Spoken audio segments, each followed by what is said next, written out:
Is your brain as cheap as your uniform, or do you just enjoy ruining my $10,000 suit?" The man bellowed. His face turned a violent shade of purple as he stood up, his eyes bulging with rage. Before I could even mutter an apology for a mistake I hadn't made, he intentionally swiped a bowl of steaming hot minestrone off my tray. The liquid splashed across my chest, burning through my thin, worn-out apron. I gasped as the heat stung my skin, but I didn't cry out. I couldn't afford to show weakness here. The entire restaurant froze. The clinking of silverware and the low hum of conversation vanished instantly. The man loomed over me like a dark cloud, his expensive watch gleaming under the diner lights. "I am Osric," he boomed, making sure every customer heard him. "I could buy this pathetic diner and turn it into a parking lot just to watch you go hungry. You are nothing but a servant, and you should learn your place before I decide to erase your career." I stood there, shaking, humiliated in front of my regulars.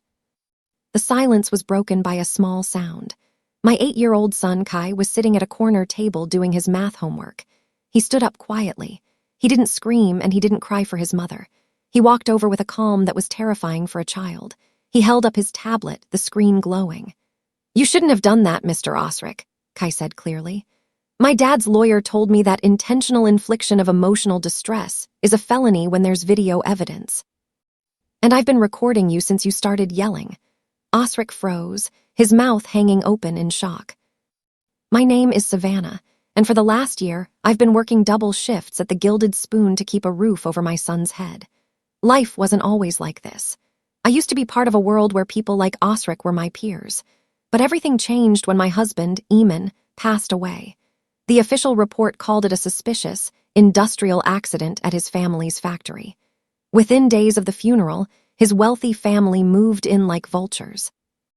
They stripped me of every cent and every piece of property, claiming I wasn't fit for their noble lineage. They thought they had broken me.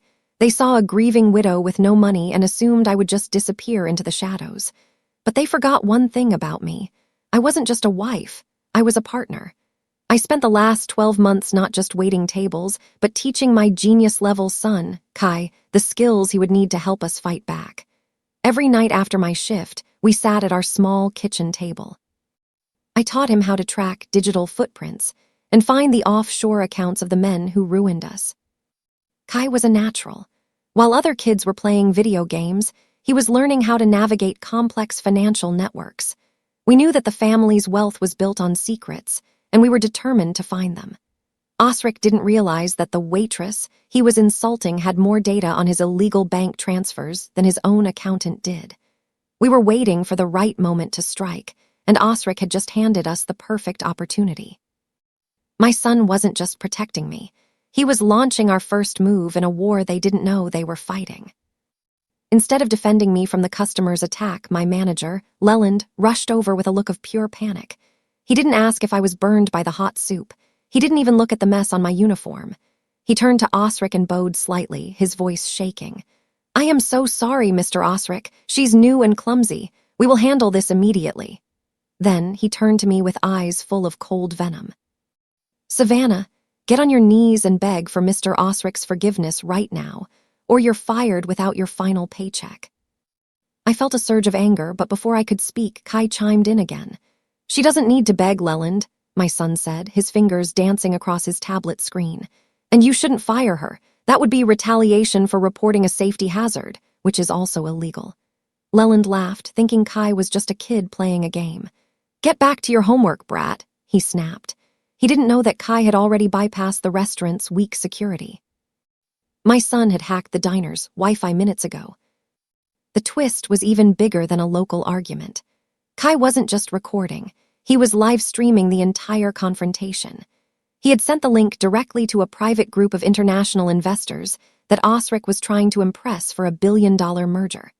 As Osric stood there looking like a bully and Leland acted like a coward, the people who held Osric's financial future were watching the whole thing in real time.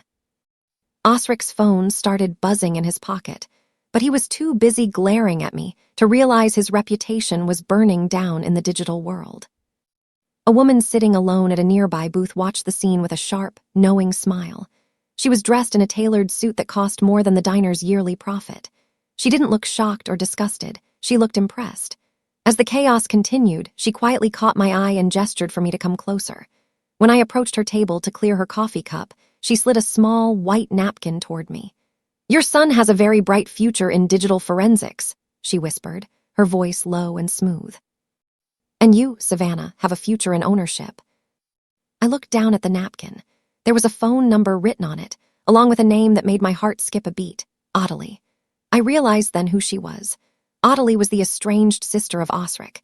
She had been pushed out of the family company years ago by her brother's greed and lies. She had been living in the shadows, building her own power, and waiting for the right moment to reclaim what was hers. Seeing her brother humiliate a waitress was the final straw she needed to move against him. "Call me tomorrow," Ottilie added, her eyes shifting to Osric, who was still arguing with Leland. "My brother thinks he's a lion, but he's really just a loud-mouthed goat. I've been looking for a partner with a reason to hate him as much as I do. You and your boy are exactly what I've been waiting for." I tucked the napkin into my pocket, feeling a new sense of hope. The war wasn't just about us anymore. We had found an ally who knew the enemy's secrets from the inside. The Gilded Spoon was about to become the birthplace of a revolution. The day only got worse when I finally finished my shift and walked home. As I turned the corner to our small, rented house, I saw a black car parked in the driveway. My mother-in-law, Eulalie, was standing on my porch. She looked like a queen surveying a conquered land. Two large moving men were standing behind her, holding empty boxes. "Savannah," she said, her voice dripping with fake pity. "I heard about the scene you made at the diner. You've embarrassed the family name for the last time." "I'm taking the house back. You have 1 hour to pack." I stood my ground, my hands balled into fists. "This house was Eamon," I said firmly. "He wanted us to stay here." Eulalie let out a cold, sharp laugh. "Eamon is gone, and everything he owned belongs to the estate, which I control. You have no legal right to be here." She gestured for the moving men to enter, but Kai stepped in front of the door. He didn't look scared. He reached into his backpack and pulled out a thick, laminated document. "Actually, Grandma, you're wrong," he said with a small smile. Kai handed me the paper. It was a property deed, but it wasn't the one the family lawyers had shown us. It was a secret document Eamon had hidden in a safe deposit box before he died. It proved that this house was purchased with Eamon's private inheritance, completely separate from the family estate. He had put it in my name and Kai's name as a safeguard. Eulalie's face went from pale to a ghostly white as she read the legal text. My son had found the location of the key in an old email last night. We weren't leaving, we were staying, and Eulalie was the one trespassing. The next morning at school, the trouble followed Kai. Osric's son, Thorn, was in Kai's grade, and he was a carbon copy of his father. During the morning break, Thorn gathered a group of kids around Kai. He held a carton of milk over Kai's head, a cruel smirk on his face. "My dad told me your mom is a servant," Thorn sneered loudly. "He said she's so poor she has to beg for tips just to buy you lunch. Maybe you should go to a school for losers like her." The other kids started to snicker, and Thorn tilted the milk.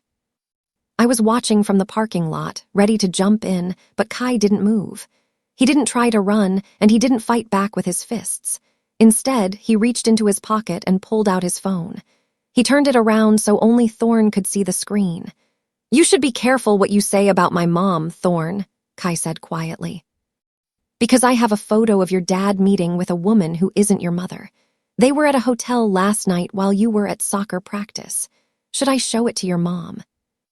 Thorn froze. The milk carton slipped from his hand and splashed onto the ground, missing Kai completely. His face went from arrogant to terrified in a second. He knew his mother would divorce his father in a heartbeat if she saw that evidence. Kai didn't say another word. He just tucked his phone away and walked back to class. He had used the digital skills I taught him to track Osric's car GPS last night. My son was learning that the truth was a much more powerful weapon than any schoolyard bully's insults. That afternoon, a knock came at my door. I opened it to find a man in a sharp gray suit. I recognized him instantly. It was Bram, the family's fixer. He was the one who made problems disappear for the Sterlings. He didn't look happy to be there. He held out a briefcase and opened it to reveal stacks of cash. "Osric is offering you $50,000, Bram said, his voice flat. "All you have to do is delete the video Kai took at the restaurant and sign this paper saying the soup incident.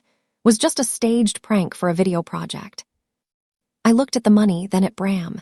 I knew he was dangerous, but then I remembered something. Bram had been my brother's best friend in the military years ago. I looked closer at his eyes and saw a flicker of regret. "Bram, is this really what you want to do?" I asked softly. He paused, looking around to make sure no one was watching. He leaned in and whispered, "Don't sign it, Savannah. I'm only here because I have to be. But you should know that the video is already being used in a secret federal audit against Osric Industries." The twist was that Bram was tired of Osric's crimes too. He told me that the government had been watching Osric's company for months, and Kai's video was the final piece of evidence they needed to prove Osric was a liar. Bram gave me a small flash drive. "There's more evidence on here about the factory accident," he whispered. "Don't tell anyone I gave it to you.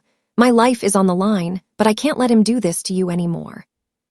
He closed the briefcase and walked away, acting like I had rejected the offer. By the next morning, the news hit the financial world like a bomb. Osric's company, Osric Industries, saw a 20% drop in its stock price overnight. The Waitress video had gone viral on every major news platform, becoming a symbol of corporate arrogance. People were boycotting his products, and his investors were fleeing. My phone rang incessantly. It was Osric. He wasn't yelling anymore. He sounded desperate and manic. "You've destroyed my legacy, Savannah." He screamed into the phone. "I'll make sure you and that brat never work again. I'll sue you for everything you have." I didn't flinch. I let him scream until he ran out of breath. "I didn't destroy your legacy, Osric," I said calmly. "Your own tax evasion did that. Kai didn't just record you yelling. He found the double books you've been hiding in the restaurant's digital receipts. He realized you've been using the diner to launder money for years. The IRS is probably at your office right now." The silence on the other end of the line was the most satisfying sound I had ever heard. Osric realized then that he wasn't fighting a waitress. He was fighting a ghost from his past. Kai had found the files while he was doing homework on the diner's Wi-Fi. He realized that the small tips and bills didn't match the massive amounts of money being moved through the diner's accounts. He had connected the dots that the professional auditors had missed for a decade. Osric had tried to humiliate me in public, but he had accidentally given my son the key to his entire criminal empire. We were no longer just surviving. We were winning a war that Osric had started but couldn't finish. The Gilded Spoon was about to become his prison. As the pressure on Osric grew, an unexpected visitor arrived at my house. It was Brielle, a woman who had been my best friend for years before Eamon died. She had been the one who comforted me at the funeral, but then she had disappeared. She looked nervous, her eyes darting around the room. "Savannah, please," she whispered. "You have to drop the charges against Osric. He's a good man underneath it all. He's promised me a seat on the board if I can convince you to stop. Think about our friendship." I looked at her, and suddenly everything became clear. I remembered how Brielle had been the one to organize Eamon's files right after the accident. She was the one who had access to his home office. "You're having an affair with him, aren't you?" I asked. Brielle looked away, but her silence was the answer. I realized then that Brielle was the one who had given Eamon's accident files to the family. She had betrayed me and my husband to help them disinherit us, all for a chance at a lifestyle she didn't earn.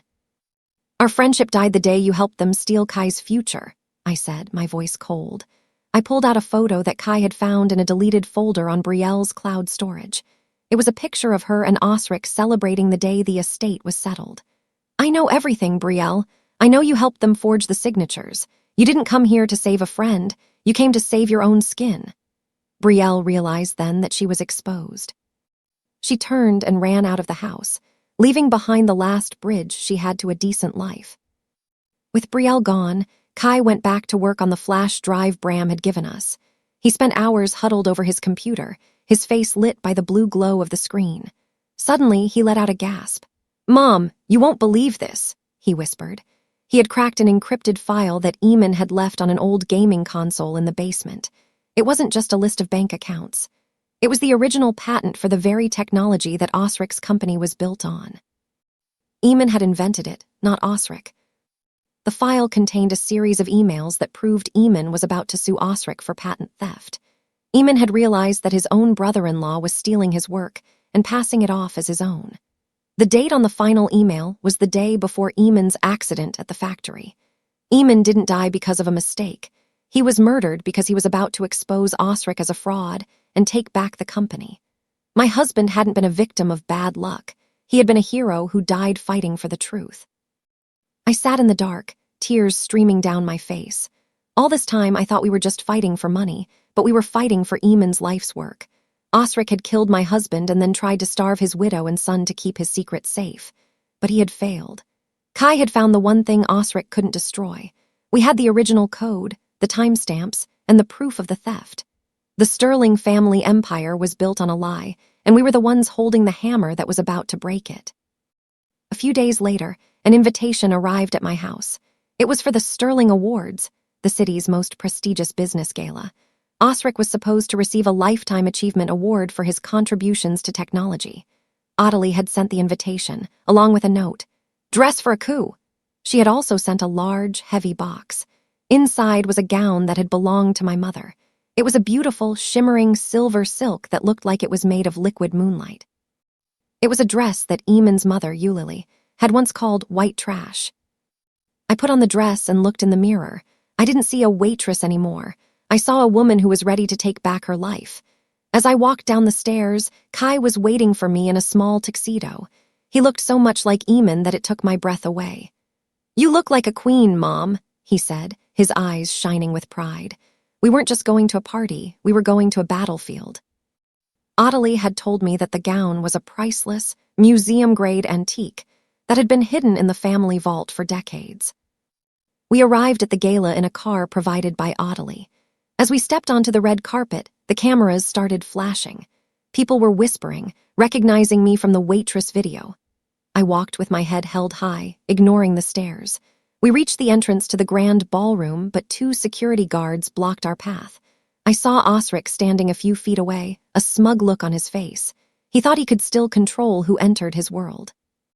He didn't know that the world he built was about to vanish under his feet. The security head, a man named Rafferty, stepped forward to stop us. He looked at my invitation and then at my face with a cold, professional expression. "I'm sorry, ma'am, but you're not on the approved guest list," he said firmly. Osric watched from the shadows, his smile widening. He had planned this final humiliation to show me that I was still an outsider. But then, Rafferty looked closer at the antique brooch on my shoulder. His eyes widened, and his entire posture changed. He suddenly stood at attention and gave a deep, respectful bow. "I am so sorry, Mrs. Sterling," Rafferty said, his voice echoing in the hallway. "I didn't recognize the family crest immediately. Welcome back. Your table is ready in the front row." Osric's smile vanished instantly. He tried to protest, but Rafferty ignored him. The twist was that Pascal Sterling, the original founder of the company, had left a secret rule in the company's bylaws. The person who wore that specific antique gown and brooch was the legal head of the family, with the power to overrule any other member. I wasn't just Savannah. I was the true heir's widow. My husband's real last name wasn't Eamon. It was Pascal Sterling, named after his grandfather. He had changed it to protect us from the family's drama, but the legal rights remained. I walked past the stunned guests and took my seat at the head table. Osric was forced to sit in the second row, his face turning a dark, angry purple. He had tried to treat me like a servant, but he had accidentally allowed the rightful queen to reclaim her throne. The Waitress video was just the beginning.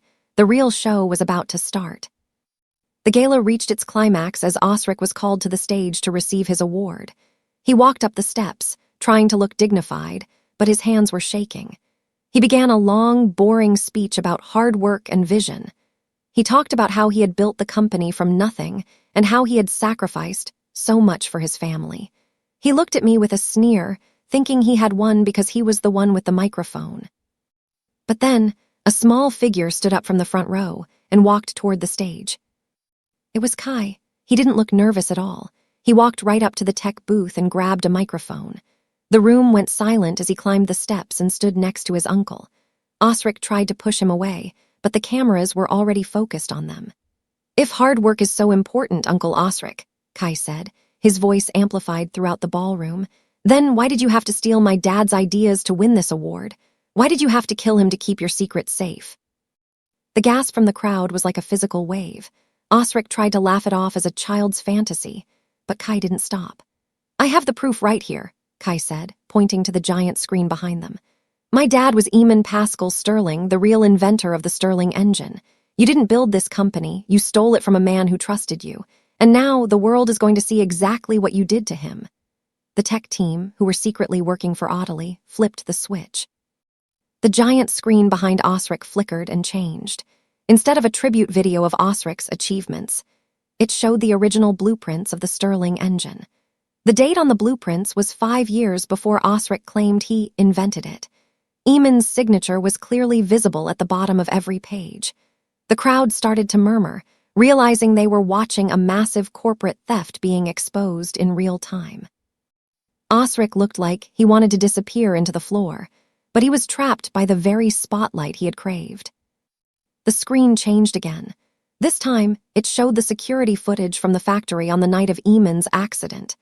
It wasn't a blurry, graining video. It was clear and high definition. It showed Osric entering the factory and tampered with the safety valves on the main pressure tank. It showed him walking away just minutes before the tank exploded.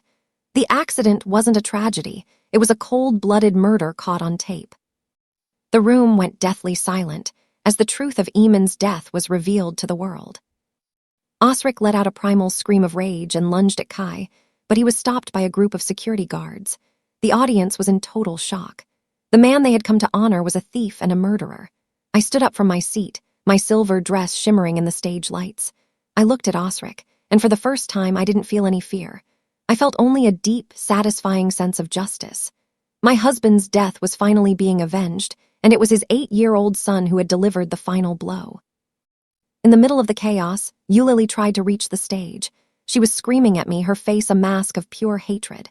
"You've ruined us," she shrieked, her voice cracking. "You're a gold digger who has destroyed a century of family history. I'll make sure you never see a penny of the Sterling fortune." She raised her hand to slap me in the middle of the ballroom, but I caught her wrist in midair. I didn't look at her with anger. I looked at her with pity. She had chosen a murderer over her own son's widow. "The gold was mine to begin with, Eulalie," I said, my voice steady and loud. "My husband was the one who generated every cent of this family's wealth through his inventions. You've been living on his royalties for a decade while treating me like a servant. You didn't lose the family history. You threw it away the moment you helped Osric cover up Eamon's death." Eulalie froze, her eyes wide with terror. She realized then that I had the evidence to prove she was an accessory to the crime. I pushed her hand away, and she stumbled back into the crowd. She was no longer the queen of the Sterling family. She was an old woman who had lost everything because of her own greed. The other guests backed away from her as if she were contagious. The gold digger narrative she had built around me had collapsed. I was the widow of the real heir, and I was finally taking back the world she had stolen from me. The silver dress wasn't just a costume. It was a suit of armor that had finally won the war. The doors of the ballroom burst open, and a team of police officers entered, led by a man named Officer Emmerich. They didn't go for the guests. They marched straight to the stage. Emmerich held out a warrant and handed it to Osric. "Osric Sterling, you are under arrest for the first-degree murder of Pascal Eamon Sterling and for massive corporate fraud," Emmerich said, his voice echoing through the silent room. Osric tried to fight them, but he was quickly handcuffed. The millionaire, who had yelled at a waitress, was now a common criminal in chains. Osric turned his head and looked at the back of the room, spotting someone he didn't expect. "It was Leland," he screamed, pointing toward the restaurant manager who was standing by the tech booth. "He was the one who handled the factory problem. He's the one who tampered with the valves. I just gave the order. He's the murderer." Osric was desperate, trying to throw everyone else under the bus to save his own skin. He didn't realize that by blaming Leland, he was officially admitting he had given the order to kill my husband. Leland's face went pale and he tried to run, but he was blocked by Rafferty and the other security guards. The twist was that Leland hadn't just been a restaurant manager. He had been Osric's cleaner for years. He had done the dirty work in exchange for the promise of his own franchise, but his loyalty was gone. He looked at Osric with pure hatred. "I'm not going down for you, Osric," Leland yelled. "I have the recordings of every meeting we ever had. You're going to rot in prison, and I'm going to make sure of it." Leland was brought to the center of the room, and he didn't wait to be asked. He was ready to flip on Osric to save himself. He pulled a small digital recorder from his pocket and handed it to Officer Emrick. He promised me the entire gilded spoon chain if I kept Savannah subjugated and monitored her son, Leland confessed, his voice shaking. He was terrified that Kai would find the files Eamon hidden. He told me to make her life a living hell so she would be too tired to think about the past. He even told me to handle the car. I felt a cold shiver go down my spine. "What car, Leland?" I asked, my voice barely a whisper. Leland looked at me with a flicker of regret. "The brakes on your sedan last week, Savannah. Osric told me to loosen them so you'd have an accident on the way to work. I did it, but you must have noticed something before you got on the highway. I'm sorry." I realized then how close I had come to dying.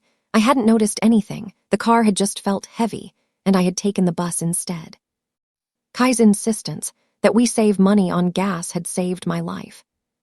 The crowd gasped again as the full depth of the cruelty was revealed. Osric hadn't just killed Eamon, he had tried to kill me too. He wanted to leave Kai an orphan so he could finally control the patents without any interference. The millionaire was a monster who had no limit to his greed. But his plan had failed because of a small boy and a waitress who wouldn't stop fighting. Leland's confession was the final nail in the coffin. Both men were led out of the gala in handcuffs, their lives of luxury over forever. As the police were leading Osric out, another scene was unfolding at the back of the room. Brielle, my former best friend, was trying to sneak out through the kitchen, clutching a large suitcase. She thought she could still escape with the gifts Osric had given her, but she was stopped at the door by Lennox, a private investigator I had hired with Ottilie's help. Lennox reached down and pulled the suitcase from her hand. He opened it to reveal dozens of velvet boxes filled with shimmering jewelry. "Brielle, where are you going with all this?" Lennox asked, his voice calm and professional. Brielle started to cry, claiming the jewelry was her legal property. But Lennox pulled out a small jeweler's loop and examined a large diamond necklace. He let out a short, mocking laugh. "You should have checked these before you bet your life on them, Brielle. The jewelry is all fake. Osric replaced every real diamond with high-quality glass months ago to keep his company afloat during the stock drop. You've been sleeping with a man who couldn't even afford to bribe you with real gold." The final twist for Brielle was that her betrayal had earned her nothing but a box of worthless glass. She had sold her soul for a lie. She stood there, looking at the fake diamonds, her face a mask of pure despair. She had lost her friend, her reputation, and her future for a man who had lied to her just as much as he lied to everyone else. She was led out of the gala to be questioned as an accessory to fraud. The bankrupt heart was finally empty, and I felt a strange sense of peace as I watched her go. The next morning, the board of directors of Sterling Osric Industries called an emergency meeting. They were in a total panic. Their CEO was in jail, their stock was in the gutter, and the world was screaming for justice. Ottilie led me into the boardroom, where the men who had ignored me for years were now waiting with pale faces. They looked at me as if I were a ghost.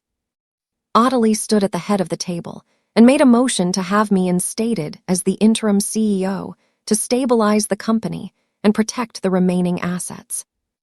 The board members nodded eagerly, desperate for any kind of leadership. They expected me to jump at the chance to be rich and powerful, but I looked at them and then at Kai, who was sitting next to me. "I decline," I said, my voice clear and firm. The room went silent. Ottilie looked at me with a confused smile. "Savannah, this is what we worked for. You can run the company now." I shook my head. "I don't want to be a CEO, I want to be a mother." "I'm nominating Kai as the future head of the company, with a board of trustees that I will personally select." The twist was that I was giving the power to the one person who had truly won the war. Kai was the one who had found the evidence and stood up to the bully. I wanted him to grow up knowing that the company belonged to him because of his father's genius and his own courage. The board members had no choice but to agree. They signed the documents, and for the first time in a century, the Sterling Company was in the hands of the rightful heir. I walked out of the boardroom, feeling a weight lift off my shoulders. A week later, I decided it was time for the final act of justice. I returned to the Sterling mansion, not the small house I lived in, but the main estate where Eulalie had ruled for decades. I arrived with a team of movers and a legal eviction notice. Eulalie was sitting in the grand foyer, surrounded by her expensive paintings and statues, refusing to move. She looked at me with a hollow, bitter expression. "You can't do this," she whispered. This is my home. I have nowhere else to go. I didn't yell and I didn't mock her. I just handed her a small trash bag. You have 1 hour to pack your personal belongings, Eulalie, I said calmly. The court has ruled that this estate was purchased with stolen royalties. It is now part of Kai's trust. You are no longer welcome here. Eulalie stood up slowly, her hands shaking.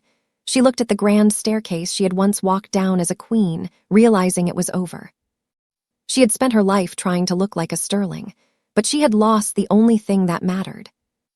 I have a place for you to stay, I added, looking her in the eye. I've rented a small studio apartment for you. It's right above the diner where I used to work. It's clean and safe, and it will remind you of the people you called nothing.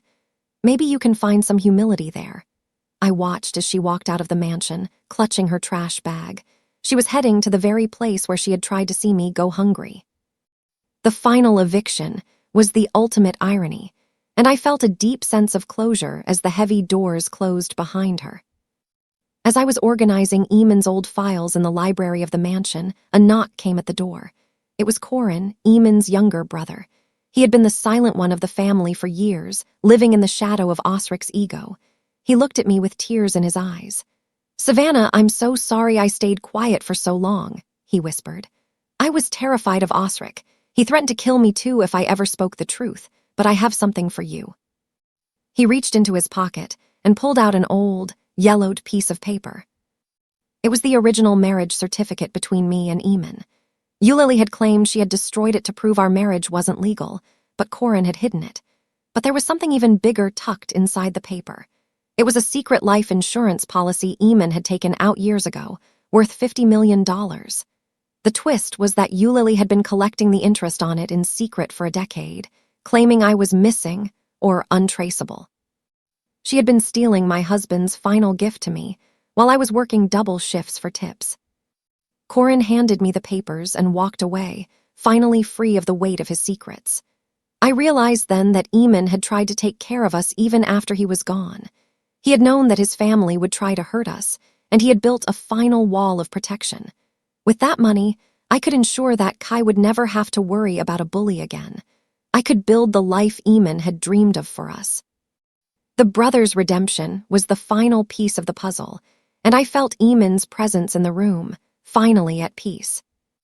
A few weeks later, life started to return to a new kind of normal. Kai went back to school, but things were different now. He was no longer the waitress's son. He was the boy who had taken down a billionaire. During lunch, he saw Thorne sitting alone at a far table. The other kids were mocking Thorne, calling him the son of a murderer. Thorne looked small and defeated, his eyes red from crying.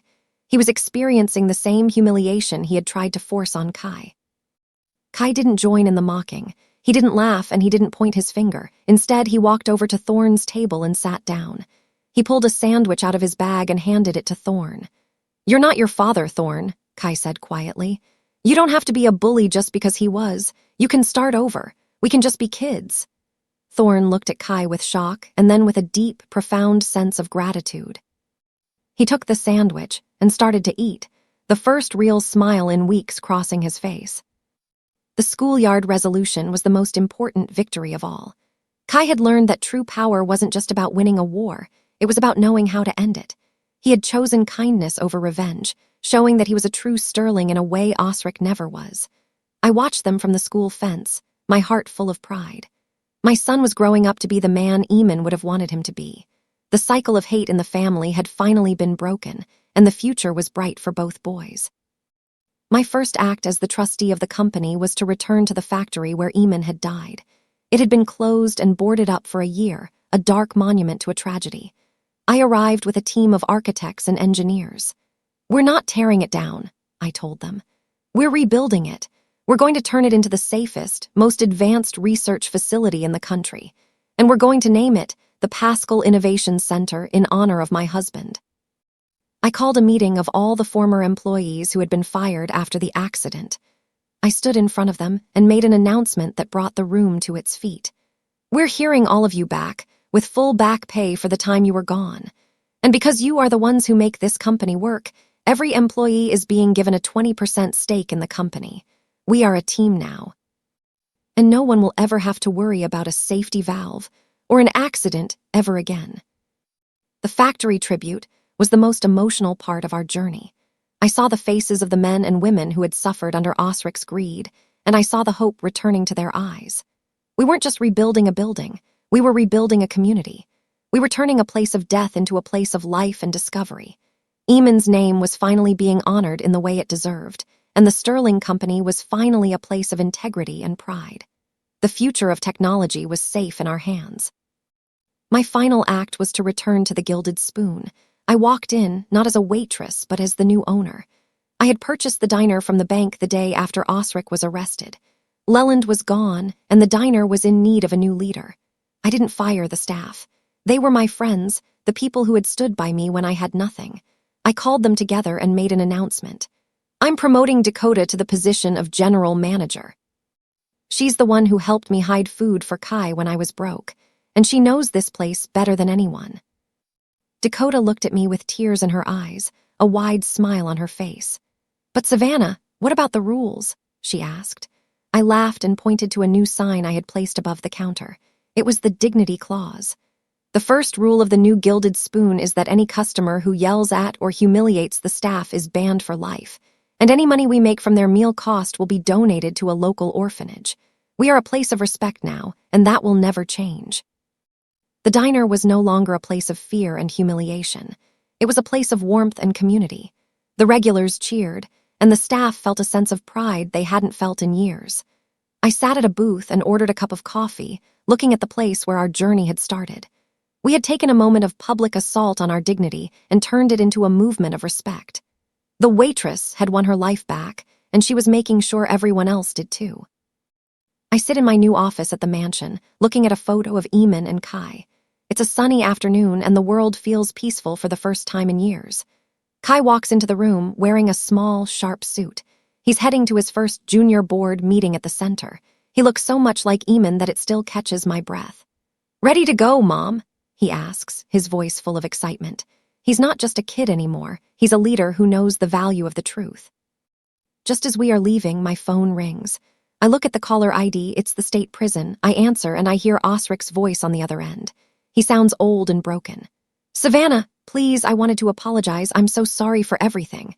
Can we talk? I'm your family." I listen to him for a second, feeling a wave of calm. I don't feel anger, and I don't feel the need for an apology.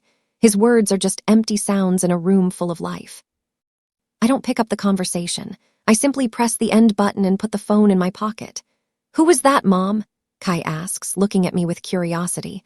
I look at him and smile, ruffling his hair. "Nobody important, Mr. Sterling. Just a ghost from a past we've already left behind." We walk out of the mansion together, heading toward a future we built with our own hands. We have a world to change, and we are just getting started. The satisfying justice is finally complete, and our hearts are finally whole.